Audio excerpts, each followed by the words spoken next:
Il est 6h30. On s'informe en 90 secondes avec Anne-Sophie Bruydongs. Le juge d'instruction a levé l'immobilisation des véhicules. Des mesures alternatives dont on ignore la nature ont en revanche été demandées. Un soulagement, déclare l'entreprise de transport. Le groupe Jost est toujours sous le coup d'une enquête judiciaire pour des faits de fraude fiscale et de trafic d'êtres humains. Rien à signaler à l'aéroport de Charleroi, ou plutôt si que tout va bien ce matin, contrairement à hier où une grève des agents de sécurité a entraîné de nombreux retards et une fameuse pagaille dans le hall des départs. Les négociations qui se sont déroulées cette nuit ont apparemment eu lieu dans un esprit positif. La Chambre a choisi cette nuit les articles de la Constitution qui pourront être révisés lors de la prochaine législature. Le Sénat fera de même après les vacances de Pâques. Ensuite, c'est le gouvernement fédéral qui aura le dernier mot.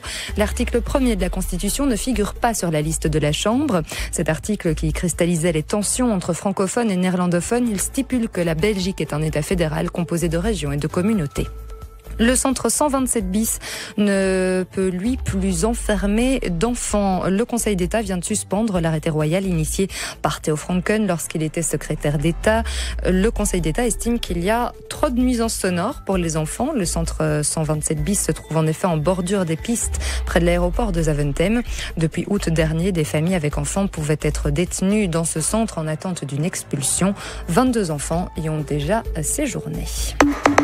Matin Première. Place à l'actualité sportive, Christine Anquet. Bien sûr, il peut toujours se